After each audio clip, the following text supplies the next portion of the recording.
Here's the 21 most common questions I get asked about how to prepare for interviews, based on over 1 million of you who've watched our videos in this past year and over 4,000 of you who've taken our courses. As we go along, if you can think of any other questions you'd like to ask me, just drop me a comment down below. Let's get started. How can I research about a company as quickly as possible? Find 5 fast facts about the company, which just means make sure that they're unique and they can't be said about anybody else. You can start off on the company website, about us, history, annual reports, or just use Google News, which is a good hack. Just look for PwC facts and then go and look at Google News. How can you research the job and what you'll do quickly? Use prospects, a job description, or a job description from another company for the same job that clearly tells you A, what you're going to be doing, and B, what are the skills that you're going to need. Because then you can use these in your answer, which is, here's what I'm going to do in the job, and here's the 3 skills that I can prove to you that I have, which are A, B, C plus proof. Now these first 2 common questions are really important because most people will fail an interview because the recruiter will feel like they just haven't put the time and effort into researching the company and researching the role. How do you stay up to date with recent industry news? So this one's really easy. All you've got to do is take the industry that you're looking for, type in news website or news source, then find a piece of news. Now this is kind of the next stage of this answer. First of all, make sure that it's something micro rather than macro. What I mean by this is maybe it's just about a particular event, a particular company, a case study, a blog, something that's simple and easy for you to explain. Because as you're summarizing this piece of industry or commercial news, just think, could I answer a question about this? Is this simple and easy? And do I have a genuine interest in what I'm talking about? Otherwise you're going to come across as being a little bit bored and you're going to struggle to explain something on a macro scale, for example, like UK inflation. It's quite a big meaty subject to break down in 2 minutes. How can you know what questions you'll get asked? So there are plenty of websites out there. You could use Glassdoor, Wikijobs, student rooms. Just have a look around, do your research. And of course, if you're just feeling a bit lazy and you watched one of our past interview videos, then you could just buy one of our packs because we do the research for you, or drop us a comment down below and let us know what company you'd love us to do research for our next video. What are the different types of questions you could get asked? Most interviews only have 2 types of question, motivation and competency. Motivation is just the 3 whys. Why you? Why this job? And why this company? Competency questions are, tell me about a time when you worked as part of a team, led a team, resolved a conflict. The other types of questions you can get are strength-based questions, what does success mean to you? Situational judgment questions, which are based upon a work-based scenario, and also technical questions. And in very rare cases, you may also got case studies or some form of email. And let us not also forget job-based simulations, which are increasingly popular with a lot of companies' video interviews. This will all come to light when you do your research. What I recommend is you want to prepare for the most common questions that you're going to see. So don't worry about how to answer all of these types of questions. Just worry about answering the most common question types that you're going to find. So this is all about answering the tell me about yourself, or tell me a little bit about yourself, as the interviewer sits down because they've been rushing about all day, or they've just got off of 6 different interviews and they haven't bothered to read your CV. So you just break this down into 6 parts. Who are you and what are you doing now? What have you done the last 3 to 5 years? What would you like to do next? What's your work experience? What about your extracurricular activities or stuff that you've done outside of work? And finally, your skills and interests. And you want to practice and condense that so you get it down to about 2 minutes. How can you know what type of format the interview is going to be in? So this is really a 2-part question. The first part is, how am I going to have to deliver my interview? Is it going to be one-way video, which is super common these days? Think of HireView. Is it going to be 2-way video, i.e. it's live through Zoom or Microsoft Teams? Is it going to be telephone, or is it going to be face-to-face? The chances are, if it's a first round interview, most likely video interview, second most likely phone, and then least likely is face-to-face or a live video interview. The next thing to think about is how many questions am I going to get asked and how long will I have to answer these questions. Now, of course, I'm answering this in a general way for many different interviews for many different companies, but based upon my experience, for most video interviews, you can expect 4 to 7 questions, 1 minute to prepare and 2 minutes to respond. Video interviews are quite unlikely to last more than 30 minutes, and that's a really good rule of thumb for you to use if you really can't find the interview format anywhere. Because I tend to find that when you're researching into the companies, the questions and what's going to come up, it's really quite difficult to find out what the format is going to be. Even though a company will tell you themselves, they're going to say, right, this is going to be via HireView, this is going to be via Zoom, this is going to be on a phone call on this day. It's a little bit more difficult to find out, well, how many questions will they ask and how long will I get to answer those questions. How much time should you spend doing what when preparing for an interview? So all I want you to remember for this are 3 letters, RSP. Research, script, practice. And you want to spend about 20% of your time researching, 20% of your time doing your script, and 60% of your time practicing. Why spend so much time practicing? Well, because conversely, most people will spend their time doing lots and lots of research, writing all their scripts, and then kind of like the day before the interview, they'll try and practice as much as they can, memorize all their scripts, and then they wonder why they don't do very well on the day. We want to practice as much as possible because that's what we're going to be doing. We want to spend the majority of our time speaking, watching ourselves back, and getting ourselves in the mind of doing the thing that we're going to be doing under test-like conditions. How do you write great interview scripts? Well, the first thing to remember about this is just to write. The second thing to remember is do not write pages and pages of interview scripts and write out a script to answer every single question. This is such a common mistake that people make, and it kind of relates to the previous question that I answered where people spend way too much time writing out scripts. What you want to do is write out a couple of stories. 5 or 6 should do. These are stories that really put you in the best light and that you can easily adjust for the different types of competency questions that you're going to get asked. This is also really helpful if you get a question come up in the interview that you don't know the answer for, because you're not relating on a specific script for a specific question.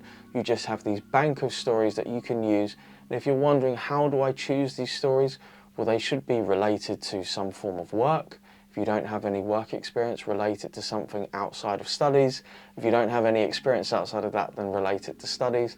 And they should just be the best stories that you would tell to impress somebody who you didn't know and was hoping that they would give you a job.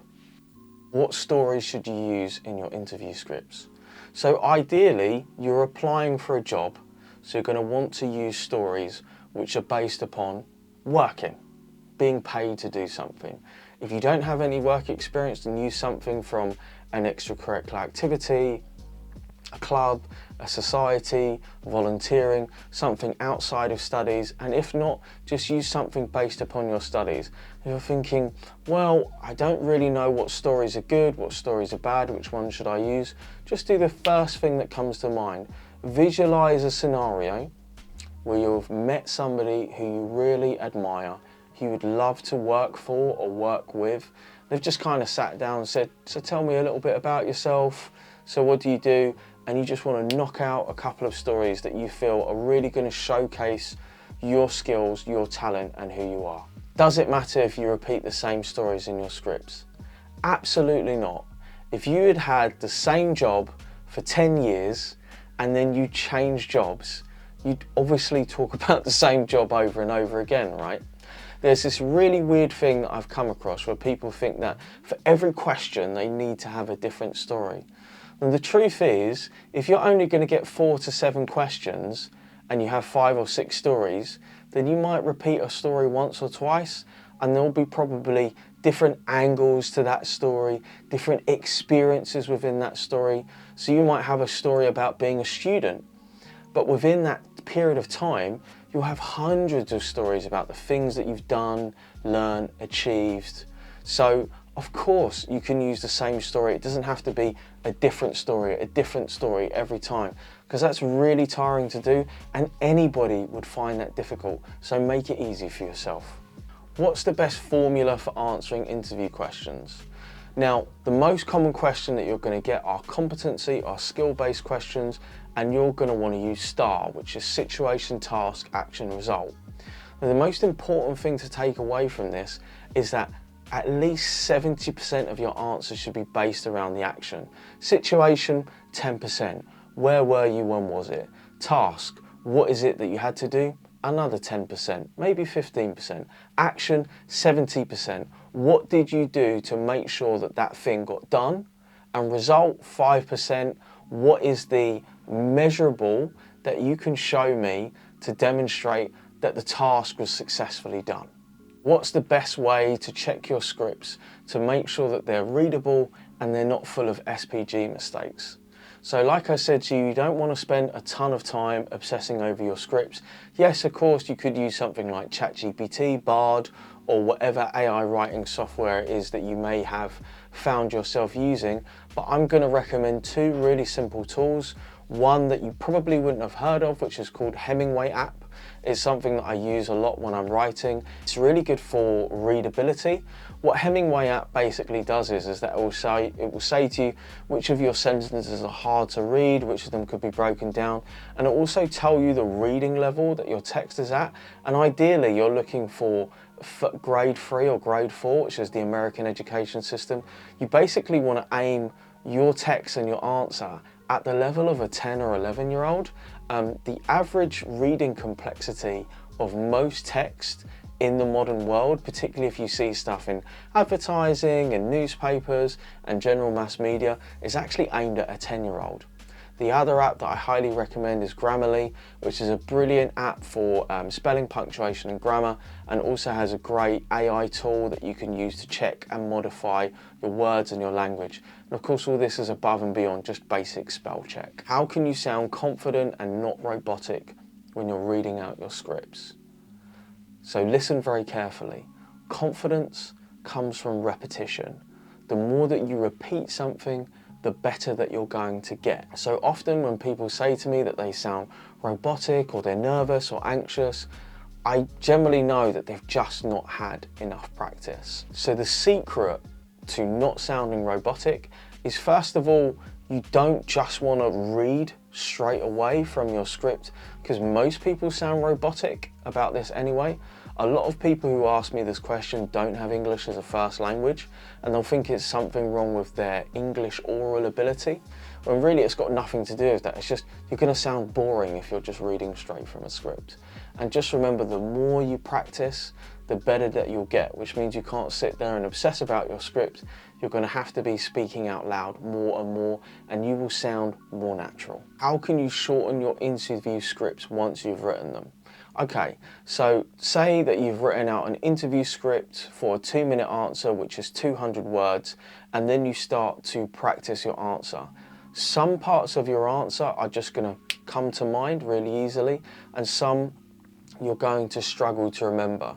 Generally, this would be like names, dates, keywords, just little bits that may not just instantly come to mind. So you can start to shorten this down into bullet points. I would say each of your answers or scripts could probably be shortened into like 4 to 6 bullet points. And when you watch yourself back, if you record yourself speaking your answers out loud, and you can kind of make a note of the stuff that you struggled with or you haven't remembered. What's also really handy about this is, particularly if you're not going to be doing an interview face-to-face, then you can print these out and have these around your computer, or have these on little cue cards, which are really easy for you to look at if you forget what you're saying. How can you quickly and easily memorize your interview scripts? You don't. Memorizing your interview scripts is a huge mistake I see people making. It's kind of like exams in secondary school. You memorize loads of stuff which you'll never use again. So this is really something that's not very effective. What people will do is they'll sit there, stare at their notes, mumble them under their breath. They think, oh, if only I can memorize this. It doesn't work. What you want to do is you want to be practicing as much as possible with those 5 or 6 stories, which is going to make you sound much more fluid and much more confident. I can always tell when somebody has tried to memorize a script, because as soon as they lose their train of thought, they completely fluff up their lines. They basically stop what they're saying, or they really struggle to get started again because inside they're trying to remember what they need to say. This is also incredibly difficult to do just in a space of a few hours over a couple of days, and it's really not very effective as a long-term strategy. So I strongly advise you don't memorize your scripts. What's the best way to practice for your interview? So I really like to use what I call the rule of 3, which is really simple. Basically, get your phone, plop it down in front of you on record, pick a question, answer your question as if you're speaking to the phone like it's the interviewer, and watch yourself back. When you watch yourself back, write down one thing that you would improve, repeat that twice. So you've already done it once, you repeat it another 2 times. That's the rule of 3. If you do this for the most common questions that you're expecting, it will massively increase your chances of success and improve your ability to deliver. One of the most useful and also easiest ways to auto-correct or self-correct is just to watch a recording of yourself. It's so easy to do, it's free, you could do it straight after this video, but not a lot of people will do this because either they can't be bothered or they don't like watching themselves. But really, when you're watching yourself back, it's such an easy way for you to auto-correct. How can you prepare for an interview if you've never done it before?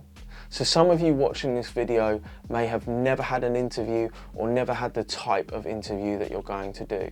So what we want to do is we want to make our practice as realistic as possible. Video interview, record yourself on the phone. Telephone interview, record your audio on the phone. Face-to-face interview, get somebody to come down and ask you some random questions just sitting at a desk with you. You want your practice to be as realistic to the real thing as possible, and that's how you can get better or better than you were in a shorter space of time. You're an introvert, and the thought of even recording a video in front of your laptop just fills you with dread because you really struggle with speaking out loud in front of the computer, let alone a person online or in real life. What should you do? Now, I totally get this. I'm an introvert myself, hence why I became a professional writer and a content creator, because I can just come and go and do as I please and I don't need to talk to people very much. What you want to do is that you can break this down into very small stages. Step 1, just record yourself talking.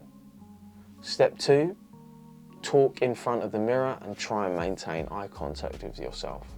Step 3, go to some form of online meetup just to observe other people and what they're doing. And if you feel brave enough, then you can speak. Step 4, go to something that is face-to-face in your life. Step 5, volunteer. Now, I'm not saying to you one of these steps is going to happen straight away after the other, but this is a really simple 5-step process that you can follow to start to really move into this need for you to communicate with others. Now, there's probably some of you watching this, and indeed I've had conversations with people going like, well, I'm just not really very good with people. That's great, but you're really going to struggle to go and work at a big company. So there's going to have to be a trade-off. You're going to have to be realistic in the fact that this is a skill that you're going to have to work on. And you can totally do it. If I can do it, you can do it. But these are the 5 steps that you can take to make yourself a better communicator and do so in your own time as you feel comfortable. What should you do the night before an interview? My number 1 tip, absolutely mind-blowing, get a good night's sleep. There is nothing that will affect your performance more than sleep deprivation. The other tip that I would give you is stop your preparation. You want to make sure you're as calm and relaxed as possible.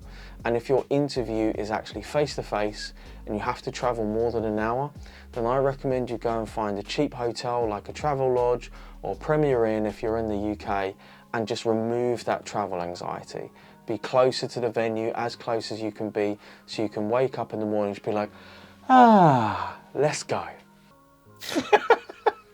And finally, what should you do the day of the interview? Now, there's actually tons of tips that I can give you just in terms of biohacking or making sure that you're as aware and alert as possible. But I'm going to make this really simple. Do the interview in the morning, make as few decisions as possible.